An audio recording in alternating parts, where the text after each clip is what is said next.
Hi, wonderful students. Welcome to your overview for the summary and response essay.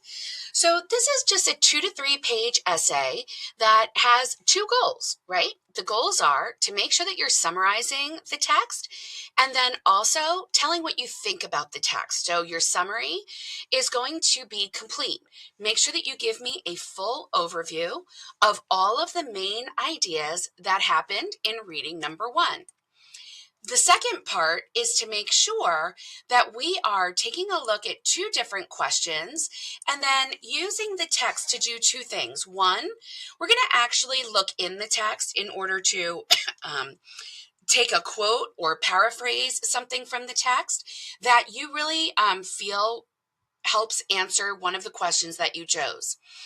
Then, excuse me, you're going to be talking about what that means to you. So you're going to be using your own ideas, maybe some information from your life, a story from your life, an example, in order to expand a little bit to tell me why you believe what you believe. Okay, so let's look at the guidelines below. The first thing that we want to do is look at the summary and response essay requirements. So when I look in this, the essay requirements, let's open that up for you. What I'm going to see is I'm going to see a couple of things. One, I'm going to see an overview of what summary response writing is. And then I'm going to see a bunch of information about what each paragraph should entail. Remember that this is in APA format, so you should have a title and references page as well as page numbers. I should also see your headers as they correspond to the different sections of your essay. So when you look at the summary and response essay, make sure that you go through these. As I hover over each of these ideas, it tells you exactly what to include in each of the sections of your paper. This is a great visual to see what your paper is going to look like by the end. If your paper doesn't look like this, make sure that your paper looks like this, okay? Now, again, you can take a look and see how to write this out. But essentially what we're looking for is this. One, you should have a full summary. So one paragraph should have a first sentence of a summary. It should have author attribution or summary reminder, signal phrases, whatever you'd like to call them. You should be telling me, you should not have any quotes in it. And you should have all of the main ideas from your reading, okay? So whenever you create your first sentence, whatever that main idea is in your first sentence of your summary, then look at your annotations and make sure that you are seeing, all right, what are the main ideas that support this main idea that you've come up with? Then in your response, you're going to have two response paragraphs. You are only responding to reading number 1. So when you go ahead and create your references page, I really should only see one reference on that references page. You have two questions from which you may choose. The first one is how much does the text agree or clash with your view of the world and what you consider right or wrong. So what you're looking at is you're going to be telling your reader what your worldview is and whether it is the same worldview, so how you see the world, and whether or not that's something that the author agrees with or disagrees with, okay? Then you have another question that you may choose. What did you learn? How much were your views and opinions challenged or changed by this text, if at all? So here, I want to know what you knew, what you didn't know before, okay? Or what your view was previously. And then I want to know what you either learned or how you were changed or challenged, okay? Now, it might be that you learned something completely different. I want to know that. If you already had an opinion, then tell me if that view was supported by the text, like, oh, I totally was confirmed by what that guy said. Or maybe you were like, oh my gosh, I never really thought about it this way. That's what this question is asking. And you can see a little bit more explanation about what we're looking for in each of these questions underneath these questions. Then the last final question that you may choose is, what can you praise about the text, or what problems did you have with it? Now, this is not about agreeing or disagreeing. This is about telling me, what did the author do well in the text? Like, did the author use a lot of great examples? Okay. Did they use really compelling examples, or they included a lot of personal stories that you were able to connect with?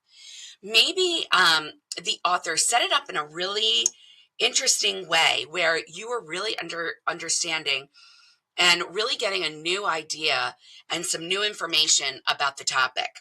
Maybe that's something you can praise. Or you can tell me what problems you had with it. So maybe the author used too many personal examples.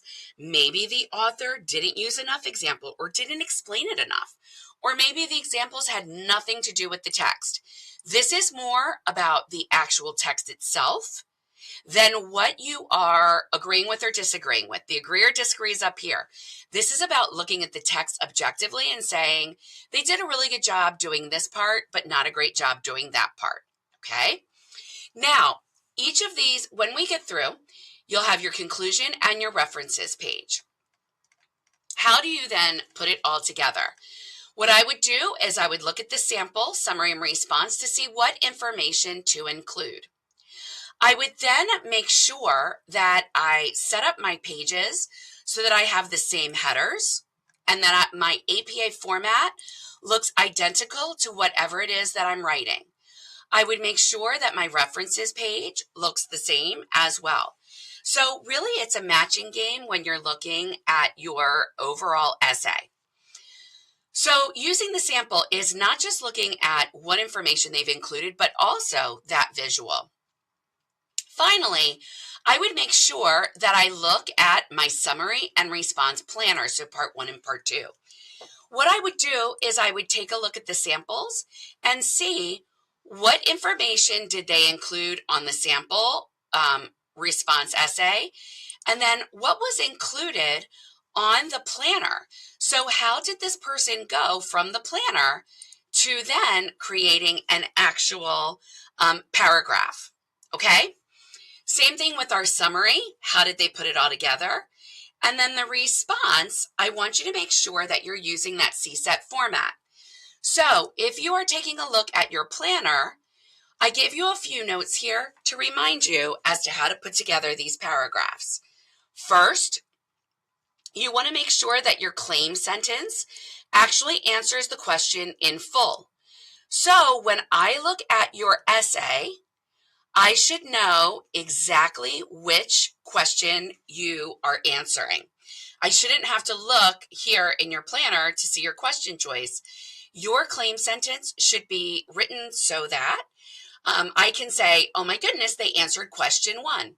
So for example, the example says, first, Skenazy's article closely aligns with my worldview because it challenges the idea that students should choose careers without having real opportunities to explore what those jobs actually involved. Right away, I know that when I look at these questions, let's scroll down, it says worldview and it says clash. So I know that this student is answering question number 1. Okay? So make sure that your claim sentence, moving right down from your planner, answers the question in full. Then I want to make sure that there's a setup with my quotation or paraphrase. So using that right here in an APA citation. And then your tie-in should really do these 3 things. 1, it should explain the evidence. Second, it should tell me how this relates to you and your ideas. So tell me about you. What is something from your life that connects to the topic? So if you're talking about your worldview, then tell me something that relates to this evidence, that tells me an example of something that's happened in your life that shows your worldview. Okay? So this is about you. Remember, it's a personal response. So you can talk about yourself here. The 3rd, 4th, 5th sentence, however many you need for that tie-in, should tell me then, how does this show the topic?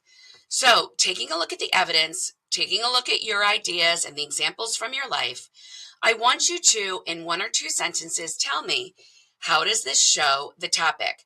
So sum it up for me. If you are using this question, how it agrees or clashes with your view of the world, then sum it up in a sentence or 2. All right, putting all of this together, then this is why this text actually clashed with my worldview. Okay? Don't leave it to your reader to infer what you mean. Make sure that your reader actually understands the connection. So you're going to be spelling that out.